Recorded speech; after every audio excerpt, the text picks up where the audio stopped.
folks, it's Jordan here with the Peaceful Way podcast. I'm just doing a little riffing today. Maybe I'll go for 10 or 15 minutes. Yeah, I got asked a question on Twitter by someone who follows me. Uh, they were saying I should do a podcast on cancel culture. And that's an interesting topic in and of itself. But I thought maybe I don't know if I want to write something out, so maybe I'll just do a little riffing on it. Yeah. So my thoughts on cancel culture is cancel culture is nothing new. It's not a new phenomenon. It's as old as human civilization. It existed since we could make fire and hunt with spears. Okay. Uh, it's just, it has a new name and a new context. Generally, cancel culture is in a religious context, and I say this as a deeply religious person. Um, it's it, uh, we we normally know it as blasphemy laws or heresy laws, casting out the heretic or the blasphemer. And yeah, this is and canceling people sort of endemic throughout human civilization and culture and religion. Um, but that's not to say that the current version of cancel culture is not religious. I think, in fact, it is very deeply religious. And is rooted in in religion, or perhaps a religious vacuum, where ultimate meaning is being recreated, and the laws around those ultimate meaning are being newly implemented. So I think there's a lot to say about how canceling people is very similar to uh, making somebody an outcast, or making somebody a scapegoat. If you're familiar at all with Rene Girard's mimetic theory, I think this is very much a scapegoating process, because it enables a mob of people, a large amount of people, to gather a single victim, whether they're innocent or not. Or they could be guilty. They may not be guilty. Many times they're not guilty of the actual crime, but many times they are. And the community as a whole unifies around the single victim, the single scapegoat, and they sacrifice that person, and it brings about a catharsis within the community, so that all the other conflicts and tensions and competitions that were at a fever pitch prior to the event are now sort of, they're all brought to a resolution, at least temporarily, with the sacrifice of the scapegoat. And so this is kind of what cancel culture does for us, I think. Except the problem with it is it's accelerated, times 10, because of how fast the internet is. It creates this sort of acceleration effect, so that people are getting canceled left, right, and center, again, for blasphemy laws, for heresy laws, uh, um, for rules that many times are arbitrary, or are punishments that don't fit the crime exactly. Um, you know, for culturally insensitive things. And yeah, it's a pretty um, inhumane and devastating way to treat people. I think it's very painful, and it's very undeserving. And it's interesting. I mean, every day there's a new story of cancel culture, of somebody getting canceled. But I think of the woman, the Central Park woman, the video that came out maybe a couple months now, a few weeks ago anyway, of a woman berating a man who happened to be black in Central Park, because was um, he he was berating her for not having her dog on a leash in a area of the park where you're supposed to have your dog on a leash. Anyway, long story short, the woman starts recording him. He starts recording her. She calls the cops on him. and she kind of acts out of line. She gets, very irrational and excited in the moment, and probably didn't deal with that situation in the best possible way, and called the cops on him, which was entirely unnecessary. And yeah, she didn't behave very good, let's say. However, what ended up happening is this woman was promptly fired from her job. She was doxxed, and the I guess the Humane Society who gave her dog rescinded that and took the dog back. So you know, completely destroying this woman's life. People were dogpiling her on social media, and doing anything they could to just ruin this woman's life. Now, the question is, did the punishment fit the crime? Right? Like, yeah, did she kind of behave badly? I think so. I think she was very unnecessarily escalating the situation. She used a lot of very hostile communication, and it wasn't a good recipe to make you look good. However, does she deserve to lose her livelihood in the middle of a pandemic where where the economy is very fickle, um, and um, and to lose, her dog, which is, somewhat giving her meaning in life and companionship. I just that is the sign of a very sick, ill culture, of a very um, dare I say, virus induced culture. We have a mimetic virus of tit for tat, escalation, um, destroy somebody. Don't just don't just let them know that what they did was wrong, or try and get them to reconcile the situation. Destroy them utterly and totally. Take everything you can away from them. uh, Push them to the point of suicide, dox them, take away their livelihood.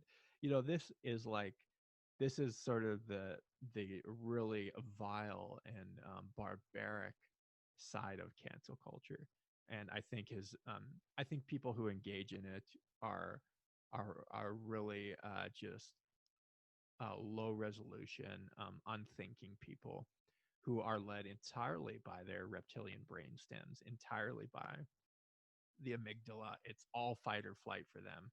All they can think of is in terms of, if I don't if if I don't get mine, somebody else is going to get theirs. It's a zero sum thinking. This is really a bad. It's a worse look for our culture than it is for the woman who committed that sort of, let's call it, behavioral crime. Violate a social norm. And was she wrong to do it? Sure. Uh, was the response appropriate and measured? Not even close. And that's just one anecdote of cancel culture. It's pervasive. It's everywhere. But and all it seeks to do is unperson and dehumanize people. And unpersoning and dehumanizing leads to violence. It always leads to violence. And I think that is scary. That's concerning. Uh, we do not want to engage in cancel culture, because it is simply mob justice. It's mob warfare, much like, people with pitchforks, um, looking for the witch to hang her up in the town square. This is not justice. Uh, this is this is violence, and or it could definitely escalate to violence, and so mob justice is no justice at all. So I would say, that those of us who are concerned with peace and nonviolence, and living in a more peaceful world, We cannot engage in cancel culture. We cannot participate. We have to remove our participation. Participating in this type of culture is anathema to seeing a less violent world. It will not result in what you think it will, because the rules. The problem with cancel culture is it snowballs and gets more and more intense. The rules get more and more strict, and the line you have to walk is gets smaller and smaller. The more you capitulate to it and give into it and participate in it. So I think those of us who are concerned with nonviolence cannot be engaging in cancel culture. And it's hard, right? It is hard. There are people whose views I find disgusting uh, and who I have a very visceral reaction to. But I have to resist that urge and that amygdala response, that fight or flight response, to um, burn that person at the stake or execute them for blasphemy, according to my own sensibilities. This is uh, um, yeah, it's not good. We cannot engage in it. An alternative to cancel culture is compassion culture. Okay, I heard this idea from TK Coleman. You can follow him on Twitter. Uh, and he has a lot of good thoughts. I think he works for fee.org or .com. And he's a very good writer and has a lot of good thoughts. And I loved, I listened to him on a podcast and he had a lot of good things to say about it. He said compassion culture over cancel culture. And I think that's exactly right. I think we need to stop looking for scapegoats and try and humanize people, try and personify people rather than unperson them. Um, Even if they have views that we find to be retrograde, even if that means if you're a racist, right, or if you're a Marxist, or if you're fill in the blank, radical Muslim, you know, homophobic bigot, whatever person that you think deserves um, to have their livelihood taken away, to be assaulted by the mob, um, to be outcast from society. Um, Resist that urge. Whoever that person might be, whatever category they may fit into, try to learn to humanize them and have compassion on them. They may have experiences you don't understand. So yeah, I think that's something we need to strive for. You know, learn to reflexively forgive than to reflexively punish. Um, Forgiveness is a virtue. You know, anybody can punish anyone. It's easy to find things to punish people for. Um, However, it's the difficult part in our society today is to forgive people and have compassion, to let to let them go and don't let them live rent free in your head. And one final note, I'm just releasing this little podcast on July 1st, which is Canada Day, and I'm from Canada. And it's funny because Cancel Canada Day is trending on social media on Twitter, which I think is kind of funny. Now, me personally, I've never really strongly identified with being Canadian, or had any sort of real large amounts of nationalistic pride in my sort of ethnic or national identity. So I personally, I don't care that much if people want to cancel Canada Day. I mean, I like that I get I get paid from work to not work it, but that's neither here nor there. To me, Canada Day, much like most of these holidays, are just religious rituals, um, and they're meant to be a unifying event that bring the community together. And clearly, less and less they're doing that as our society fractures more and more, and polarizes more and more, which isn't always a bad thing. A lot of people talk about polarization as a bad thing. I don't think it's necessarily a bad thing. It depends if you can leverage polarization in the correct way as to reduce violence and not increase it. Because sometimes forcing unification actually increases violence. Forcing people that do not want to interact with one another increases animosity and violence. Um, so these sort of unifying events that are supposed to bring together millions of people, I almost think is kind of silly. Just my thoughts about it. You can always let me know what you think about that. But yeah, cancel Canada Day. It's sort of endemic of the culture, right? Any of these holidays or national rituals that we engage in. I'm sure the 4th of July there's going to be cancel Independence Day or what have you. All of these sort of nationalistic rituals is that's exactly what they are, is nationalistic. And to me, one of the reasons, let me say, one of the reasons that they're canceling it is because of Canada's colonial history. And Canada is to this day still part of the British Empire. We have the Queen's money or we have the Queen's face on our currency. Sorry, and the we have a parliamentary democracy set up very much in the same way the UK is. Um, and we are modeled after our governments, and governance is modeled after the UK system. So we are a hangover from the British Empire, and we definitely did colonize. Can't well, not we. I wasn't there, but the British colonized Canada along with the French, and much of it was unjust. However, much of it was also voluntary and made on voluntary agreements with the indigenous peoples here, which is not a conversation that will be had in our current cultural milieu. That Canada was in fire, enshrined largely on violence, though not entirely on violence. But really, any state is uh, founded on violence. There isn't a state that in existence today that wasn't a conqueror or an empire or a colonizer at one point who violently overthrew the existing powers.